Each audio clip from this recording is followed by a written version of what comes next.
Welcome in शिक्षा nature. आज का वीडियो 12th स्टैंडर्ड चैप्टर का नाम न्यायपालिका सर्वोच्च न्यायालय का गठन कार्य एवं न्यायिक पुनरावलोकन है। सर्वोच्च न्यायालय, सबसे पहले इसके ऊपर हम चर्चा करते हैं। सर्वोच्च न्यायालय विश्व के सबसे शक्तिशाली न्यायालयों में से एक है और 1950 से ही न्यायपालिका ने संविधान की व्याख्या और सुरक्षा करने में महत्वपूर्ण भूमिका निभाई है। अधिकारों की सुरक्षा के लिए न्यायपालिका है, इसको महत्वपूर्ण माना गया है। हर समाज में व्यक्तियों के बीच, समूहों के बीच और व्यक्ति समूह तथा सरकार के बीच विवाद उठते रहते हैं। इन सभी विवादों को कानून के शासन के सिद्धांत के आधार पर एक स्वतंत्र संस्था द्वारा हल किया जाना होता है। कानून के शासन का भाव यह है कि धनी और गरीब, मतलब अमीर, गरीब, स्त्री और पुरुष तथा अगड़े पिछड़े सभी लोगों पर एक समान कानून लागू हो। न्यायपालिका की प्रमुख भूमिका यह है कि वह कानून के शासन की रक्षा और कानून की सर्वोच्चता को सुनिश्चित करे। न्यायपालिका व्यक्ति के अधिकारों की रक्षा करती है और विवादों को कानून के अनुसार हल करती है।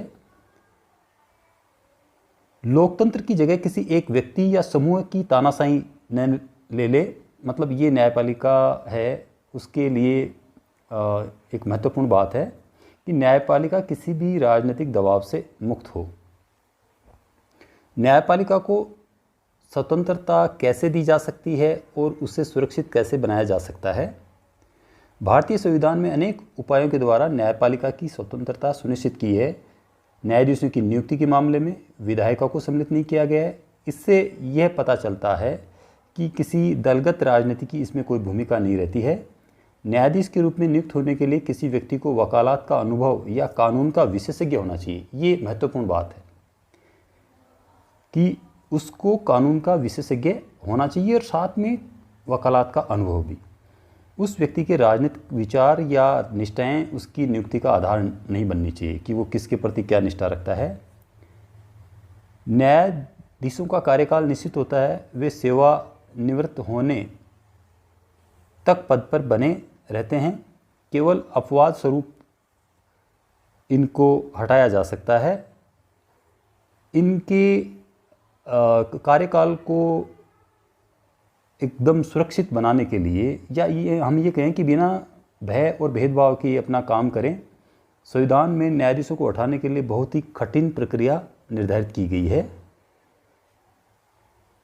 न्यायपालिका विधायिका या कार्यपालिका पर वित्तीय रूप से निर्भर नहीं है। संविधान के अनुसार न्यायाधीशों के वेतन और भत्ते के लिए विधायिका की स्वीकृति नहीं ली जाएगी। न्यायाधीशों के कार्यों और निर्णयों की व्यक्तिगत आलोचना नहीं की जा सकती। अगर कोई न्यायालय की अवमानना का दोषी पाया जाता है तो न्यायपालिका को उसे दंडित करने का अधिकार है। माना जाता है कि इस अधिकार से न्यायाधीशों को सुरक्षा मिलेगी और उनकी कोई नाजायज आलोचना नहीं कर सकेगा। संसद न्यायाधीशों के आचरण पर केवल तभी चर्चा कर सकती है जब वह उनके विरुद्ध पदच्युति प्रस्ताव पर विचार कर रही हो, मतलब उनको उनके पद से हटाने के लिए। इससे न्यायपालिका आलोचना के भय से मुक्त होकर स्वतंत्र रूप से निर्णय करती है। अब सबसे पहले इनकी नियुक्ति, अपॉइंटमेंट ऑफ जजेस। सर्वोच्च न्यायालय और उच्च न्यायालय के अन्य न्यायाधीशों की नियुक्ति राष्ट्रपति भारत के मुख्य न्यायाधीश की सलाह से करता है। इसका अर्थ ये हुआ कि नियुक्तियों के संबंध में वास्तविक शक्ति मंत्रिपरिषद के पास है। 1982 से 1998 के बीच ये विषय बार बार सर्वोच्च न्यायालय के सामने आया। शुरू में न्यायालय का विचार था कि मुख्य न्यायाधीश की भूमिका पूरी तरह से सलाहकार की है, लेकिन बाद में न्यायालय ने माना कि मुख्य न्यायाधीश की सलाह राष्ट्रपति को जरूर माननी चाहिए। आखिरकार सर्वोच्च न्यायालय ने एक नई व्यवस्था की। इसके अनुसार सर्वोच्च न्यायालय के मुख्य न्यायाधीश अन्य 4 वरिष्ठतम न्यायाधीशों की सलाह से कुछ नाम प्रस्तावित करेगा और इसी में से राष्ट्रपति नियुक्तियां करेगा। इसे कॉलेजियम व्यवस्था कहते हैं। इस प्रकार सर्वोच्च न्यायालय ने नियुक्तियों की सिफारिशों के संबंध में सामूहिकता का सिद्धांत स्थापित किया। इसी कारण आजकल नियुक्तियों के संबंध में सर्वोच्च न्यायालय के वरिष्ठ न्यायाधीशों के समूह का ज़्यादा प्रभाव है। मतलब वरिष्ठ जो न्यायाधीश है उनके समूह का ज़्यादा प्रभाव है। इस तरह न्यायपालिका की नियुक्ति में सर्वोच्च न्यायालय और मंत्रिपरिषद महत्वपूर्ण भूमिका निभाते हैं। दोनों इसमें हो गए, सर्वोच्च न्यायालय और मंत्रिपरिषद, इनकी दोनों की महत्वपूर्ण भूमिका होती है। सर्वोच्च न्यायालय एवं उच्च न्यायालयों में नियुक्ति की नई प्रणाली को सर्वोच्च न्यायालय द्वारा असंवैधानिक करार देते हुए निरस्त किया। सर्वोच्च न्यायालय ने एक महत्वपूर्ण फैसले में संविधान के 99वें संशोधन द्वारा लाए गए राष्ट्रीय न्यायिक नियुक्ति आयोग अधिनियम को असंवैधानिक करार देते हुए इसे निरस्त कर दिया और उच्च न्यायपालिका में न्यायाधीशों की नियुक्ति के लिए पुरानी जो व्यवस्था है, जो एक तरह से हम कहें कि कॉलेजियम प्रणाली को बहाल कर दिया। सर्वोच्च न्यायालय के इस फैसले से केंद्र सरकार और सर्वोच्च न्यायालय के मध्य टकराव की स्थिति उत्पन्न हो गई। वर्तमान सरकार न्यायाधीशों की जवाबदेहिता और अधिक पारदर्शिता की व्यवस्था के अंतर्गत नियुक्ति की नई व्यवस्था लाना चाहती थी ताकि नियुक्तियों में भाई भतीजावाद की प्रवृत्ति को रोका जा सके। इस प्रयोजनार्थ केंद्र सरकार ने सर्वोच्च न्यायालय एवं उच्च न्यायालयों में न्यायाधीशों की नियुक्ति की कॉलेजियम प्रणाली में बदलाव लाने के लिए 13 अप्रैल 2015 को राष्ट्रीय नियुक्ति आयोग अधिनियम 2014 और 99 व संविधान संशोधन अधिनियम 2014 को अधिसूचित किया। ध्यान में रहे कि इन दोनों अधिनियमों से संबंधित दो विधेयक क्रमश राष्ट्रीय न्यायिक नियुक्ति आयोग विधेयक 2014 और 121वां संविधान संशोधन विधेयक 2014 लोकसभा में 13 अगस्त 2014 को और राज्यसभा में 14 अगस्त 2014 को सर्वसम्मति से पारित हो गए थे। संविधान के अनुच्छेद 368(2) के तहत निर्धारित आधे से अधिक राज्य विधानमंडलों के अनुमोदन मिलने के बाद 31 दिसंबर 2014 को राष्ट्रपति ने इन दोनों विधेयकों को मंजूरी प्रदान की। राष्ट्रपति की मंजूरी मिलने के बाद 121वां संविधान संशोधन विधेयक 2014, 99वां संविधान संशोधन अधिनियम 2014 के रूप में राष्ट्रीय न्यायिक नियुक्ति आयोग विधेयक 2014, राष्ट्रीय न्यायिक नियुक्ति अधिनियम 2014 के रूप में 31 दिसंबर 2014 को ही राजपत्र में प्रकाशित किया गया था। केंद्र सरकार ने 13 अप्रैल 2015 को इन अधिनियमों के प्रभावी होने की तिथि निर्धारित कर दी थी कि ये कानून 13 अप्रैल 2015 से लागू हो जाएंगे। इस अनुच्छेद के अनुसार राष्ट्रीय न्यायिक नियुक्ति आयोग के नाम से ज्ञात एक आयोग होगा जिसका अध्यक्ष भारत का मुख्य न्यायाधीश होगा। इस आयोग में इसके अलावा सर्वोच्च न्यायालय के 2 वरिष्ठतम न्यायाधीश, केंद्रीय विधि और न्याय मंत्री तथा 2 प्रबुद्ध विख्यात व्यक्ति इसके सदस्य होंगे। इस प्रकार यह आयोग 6 सदस्यीय होगा। उल्लेखनीय है कि 2 प्रबुद्ध विख्यात व्यक्तियों का चयन प्रधानमंत्री, भारत के मुख्य न्यायमूर्ति और लोकसभा में विपक्ष के नेता या सबसे बड़े विपक्षी दल के नेता से मिलकर बनने वाली समिति द्वारा किया जाएगा। इन 2 प्रबुद्ध विख्यात व्यक्तियों में एक व्यक्ति अनुसूचित जाति, अनुसूचित जनजाति, अन्य पिछड़े वर्गों, अल्पसंख्यकों के व्यक्तियों या महिलाओं में से नाम निर्दिष्ट किए जाएंगे। मतलब एक इनमें से होगा। और ध्यान रहे कि उपयुक्त संवैधानिक संशोधन को सर्वोच्च न्यायालय की संवैधानिक पीठ ने निरस्त कर दिया, मतलब इसको माना नहीं। न्यायाधीशों को पद से हटाना, रिमूवल ऑफ जजेस। सर्वोच्च न्यायालय और उच्च न्यायालय के न्यायाधीशों को उनके पद से हटाना काफ़ी कठिन है। कदाचार साबित होने अथवा अयोग्यता की दिशा में ही उन्हें पद से हटाया जा सकता है। न्यायाधीश के विरुद्ध आरोप पर संसद के एक विशेष बहुमत की स्वीकृति जरूरी होती है। स्पष्ट है कि न्यायाधीशों को हटाने की प्रक्रिया अत्यंत कठिन है और जब तक संसद के जो सदस्य हैं 2/3 बहुमत की सहमति न दे तब तक किसी न्यायाधीश को हटाया नहीं जा सकता। यह भी ध्यान रहे कि उनकी नियुक्ति में कार्यपालिका की महत्वपूर्ण भूमिका है, वहीं उनको हटाने की शक्ति विधायिका के पास है, मतलब संसद। इसके द्वारा सुनिश्चित किया गया है कि न्यायपालिका की स्वतंत्रता बची रहे और शक्ति संतुलन भी बना रहे। अब तक संसद के पास किसी न्यायाधीश को हटाने का केवल एक प्रस्ताव विचार के लिए आया। इस मामले में हालांकि 2/3 सदस्यों ने तो प्रस्ताव के पक्ष में मत दिया, लेकिन न्यायाधीश को हटाया नहीं जा सका। कारण प्रस्ताव पर सदन की कुल सदस्य संख्या का बहुमत प्राप्त नहीं हो सका। अब न्यायपालिका की संरचना, स्ट्रक्चर। भारतीय संविधान एकीकृत न्याय न्यायिक व्यवस्था की स्थापना करता है। इसका अर्थ यह है कि विश्व के अन्य संघीय देशों के विपरीत भारत में अलग से प्रांतीय स्तर के न्यायालय नहीं है। भारत में न्यायपालिका की संरचना पिरामिड की तरह है, जिसमें सबसे ऊपर सर्वोच्च न्यायालय, फिर उच्च न्यायालय, सबसे नीचे जिला और अधीनस्थ न्यायालय हैं। नीचे के न्यायालय अपने ऊपर के न्यायालयों की देख रेख में काम करते हैं। सर्वोच्च न्यायालय है इसके जो सुप्रीम कोर्ट ऑफ इंडिया, इसके फैसले सभी अदालतों को मान्य होते हैं। यह उच्च न्यायालय के न्यायाधीशों का तबादला है उसकी सिफारिश कर सकता है। यह किसी अदालत का मुकदमा अपने पास मंगवा सकता है। यह किसी एक उच्च न्यायालय में चल रहे मुकदमे को दूसरे उच्च न्यायालय में भी भिजवा सकता है। उच्च न्यायालय है इसके जो फंक्शन है, निचली अदालतों के फैसले पर की गई अपील की सुनवाई कर सकता है। उसके अलावा मौलिक अधिकारों को बहाल करने के लिए रिट जारी कर सकता है।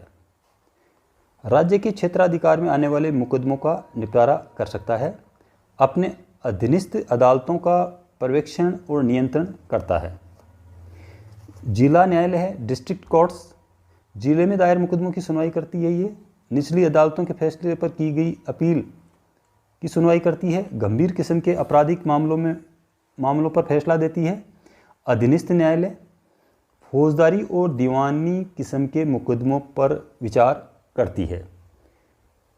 सर्वोच्च न्यायालय का क्षेत्राधिकार, जुडिक्शन ऑफ द सुप्रीम कोर्ट, मतलब कहाँ तक ये इसका जो कार्य है।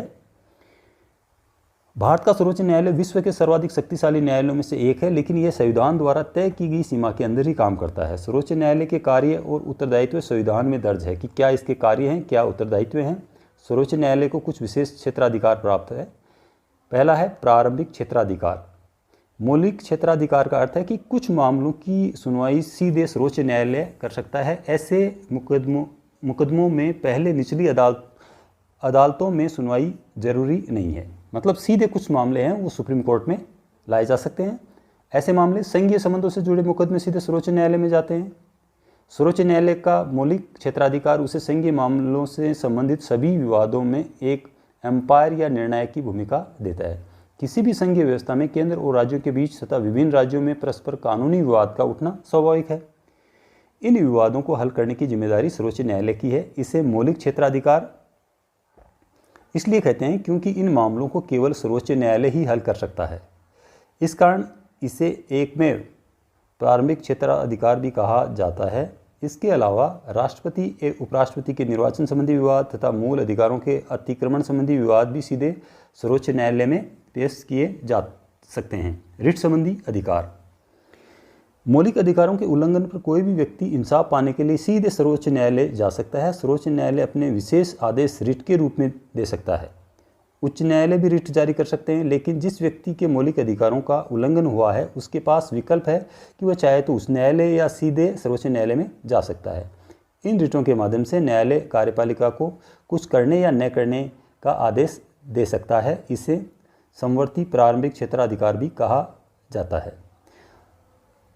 अपीलीय क्षेत्राधिकार, सर्वोच्च न्यायालय अपील का उच्चतम न्यायालय है। कोई भी व्यक्ति उच्च न्यायालय के निर्णय के विरुद्ध सर्वोच्च न्यायालय में अपील कर सकता है, लेकिन उच्च न्यायालय को यह प्रमाण पत्र देना पड़ता है कि वह मुकदमा सर्वोच्च न्यायालय में अपील करने योग्य है, अर्थात उसमें संविधान या कानून की व्याख्या करने जैसा कोई गंभीर मामला नहीं था।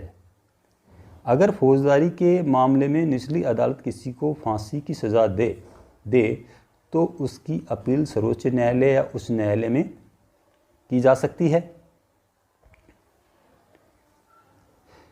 यदि किसी मुकदमे में उच्च न्यायालय अपील की आज्ञा न दे, तब भी सर्वोच्च न्यायालय के पास ये शक्ति है कि उस मुकदमे में की गई अपील को विचार के लिए स्वीकार कर ले। अपीलीय क्षेत्राधिकार का मतलब है कि सर्वोच्च न्यायालय पूरे मुकदमे पर पुनर्विचार करेगा और उसके कानूनी मुद्दों की दोबारा जांच करेगा। यदि न्यायालय को लगता है कि कानून या संविधान का वह अर्थ नहीं है, मतलब यहाँ ये महत्वपूर्ण बात है, जो निचली अदालतों ने समझा, तो सर्वोच्च न्यायालय उनके निर्णय को बदल सकता है तथा इसके साथ उन प्रावधानों की नई व्यवस्था भी दे सकता है। उच्च न्यायालय को भी अपने नीचे की अदालतों के निर्णयों के विरुद्ध अपीलीय क्षेत्राधिकार है। सलाह संबंधी क्षेत्राधिकार, मौलिक और अपीलीय क्षेत्राधिकार के अतिरिक्त सर्वोच्च न्यायालय का परामर्श संबंधी क्षेत्राधिकार भी है। इसके अनुसार भारत का राष्ट्रपति लोकहित या संविधान की व्याख्या से संबंधित किसी विषय को सर्वोच्च न्यायालय के पास परामर्श के लिए भेज सकता है, लेकिन ये सर्वोच्च न्यायालय ऐसे किसी विषय पर सलाह देने के लिए बाध्य नहीं है और न ही राष्ट्रपति न्यायालय की सलाह मानने को बाध्य है। फिर सर्वोच्च न्यायालय के परामर्श देने की शक्ति की क्या उपयोगिता है? मतलब सर्वोच्च न्यायालय परामर्श के देने के लिए बाध्य नहीं है, राष्ट्रपति मानने के लिए बाध्य नहीं है, तो इसकी उपयोगिता ये है कि इसकी दो उपयोगिता बताई है। पहली, इससे सरकार को कुछ छूट मिल जाती है कि किसी महत्वपूर्ण मसले पर कार्रवाई करने से पहले वह अदालत की कानूनी राय जान ले। इससे बाद में कानूनी विवाद से बचा जा सकता है। दूसरी, सर्वोच्च न्यायालय की सलाह मानकर सरकार अपने प्रस्तावित निर्णय या विधेयक में समुचित संशोधन कर सकती है। अब है न्यायिक सक्रियता, जुडिशियल एक्टिविज्म। अनेक लोगों का मानना है कि न्यायिक सक्रियता अथवा जनहित याचिका, इन दोनों ने न्यायपालिका के कार्यों में क्रांतिकारी परिवर्तन कर उन्हें पहले जैसे अधिक जनोन्मुखी बना दिया है। भारत में न्यायिक सक्रियता का मुख्य साधन जनहित याचिका या सामाजिक व्यवहार या याचिका रही है। आखिर ये क्या है जनहित याचिका? कब कैसे इसकी शुरुआत हुई? कानून की सामान्य प्रक्रिया में कोई व्यक्ति तभी अदालत जा सकता है जब उसका कोई व्यक्तिगत नुकसान हुआ हो। इसका मतलब यह है कि अपने अधिकार का उल्लंघन होने पर, किसी विवाद में फंसने पर कोई व्यक्ति इंसाफ पाने के लिए अदालत का दरवाज़ा खटखटा सकता है। 1979 में इस अवधारणा में बदलाव आया और 1979 में इस बदलाव की शुरुआत करते हुए न्यायालय ने एक ऐसे मुकदमे की सुनवाई करने का निर्णय लिया जिसे पीड़ित लोगों ने नहीं बल्कि उनकी ओर से दूसरों ने दाखिल किया था। चूँकि इस मामले में जनता से संबंधित एक मुद्दे पर विचार हो रहा था, अतः इससे और ऐसे ही अन्य अनेक मुकदमों को जनहित याचिकाओं का नाम दिया गया। मतलब जनता से संबंधित थे, इसलिए इनको क्या नाम दिया गया? जनहित याचिकाओं का नाम दिया गया। उसी समय सर्वोच्च न्यायालय ने कैदियों के अधिकार से संबंधित मुकदमों पर भी विचार किया। इससे ऐसे मुकदमों की बाढ़ सी आ गई जिसमें जनसेवा की भावना रखने वाले नागरिकों तथा स्वयंसेवी संगठनों ने अधिकारों की रक्षा, गरीबों के जीवन को और बेहतर बनाने, पर्यावरण की सुरक्षा और लोकहित से जुड़े अनेक मुद्दों पर न्यायपालिका से हस्तक्षेप की मांग की। जनहित याचिका न्यायिक सक्रियता का सबसे प्रभावी साधन होगी। मतलब कोई भी मैटर है तो उस पर ये न्यायिक सक्रियता का सबसे प्रभावी साधन होगी। किसी के द्वारा मुकदमा करने पर उस मुद्दे पर विचार करने के बजाय न्यायपालिका ने अखबार में छपी खबरों और डाक से प्राप्त शिकायतों को आधार बनाकर उन पर विचार करना शुरू कर दिया। मतलब अखबार की कटिंग या डाक से। इस तरह न्यायपालिका की यह नई भूमिका न्यायिक सक्रियता के रूप में लोकप्रिय हुई। वायु और ध्वनि प्रदूषण दूर करना, भ्रष्टाचार के मामलों की जांच करना या चुनाव सुधार करना वास्तव में न्यायपालिका के काम नहीं है। ये सभी कार्य विधायिका की देखरेख में प्रशासन को करना चाहिए। इसलिए कुछ लोगों का मानना है कि न्यायिक सक्रियता से सरकार के तीनों अंगों के बीच जो पारस्परिक संतुलन होता है वो रखना मुश्किल हो गया। लोकतांत्रिक शासन का आधार यह है कि सरकार का हर अंग एक दूसरे की शक्तियों और क्षेत्राधिकार का सम्मान करे। न्यायिक सक्रियता से इस लोकतांत्रिक सिद्धांत को आघात पहुंच सकता है, लेकिन अधिकांश मामलों में अनुभव ये हुआ है कि न्यायिक सक्रियता का जनहितों पर सकारात्मक प्रभाव पड़ा है। मतलब जनता के जो ये मुद्दे हैं उन पे अच्छा सकारात्मक प्रभाव पड़ा है। न्यायपालिका और अधिकार। न्यायपालिका को व्यक्ति के अधिकारों की रक्षा करने का दायित्व सौंपा गया है। संविधान ऐसी दो विधियों का वर्णन करता है जिसमें सर्वोच्च न्यायालय अधिकारों की रक्षा कर सके। यह अनेक रिट जैसे बंदी प्रत्यक्षीकरण, परमादेश आदि जारी करके मौलिक अधिकारों को फिर से स्थापित कर सकता है। अनुच्छेद 32 उच्च न्यायालय को भी ऐसी रिट जारी करने की शक्ति है। अनुच्छेद 226 सर्वोच्च न्यायालय किसी कानून को गैर संवैधानिक घोषित कर उसे लागू करने से रोक सकता है। अनुच्छेद 13 ये दोनों प्रावधान एक और सर्वोच्च न्यायालय को नागरिकों के मौलिक अधिकारों के संरक्षक तथा दूसरी ओर संविधान के व्याख्याकारों के रूप में स्थापित करते हैं। उपयुक्त प्रावधानों में दूसरा प्रावधान न्यायिक पुनरावलोकन की व्यवस्था करता है। न्यायपालिका और संसद भारतीय जो न्यायपालिका ने अधिकारों के मुद्दों पर जो सक्रियता दिखाई, राजनीतिक व्यवहार बर्ताव से संविधान को ठेंगा दिखाने की प्रवृत्ति पर भी अंकुश लगाया। इस कारण जो भी विषय पहले न्यायपालिका न्यायिक पुनरावलोकन के दायरे में नहीं थे, उन्हें भी अब इस दायरे में ले लिया गया। जैसे राष्ट्रपति, राज्यपाल, ऐसे जो मुद्दे हैं पहले दायरे में नहीं थे।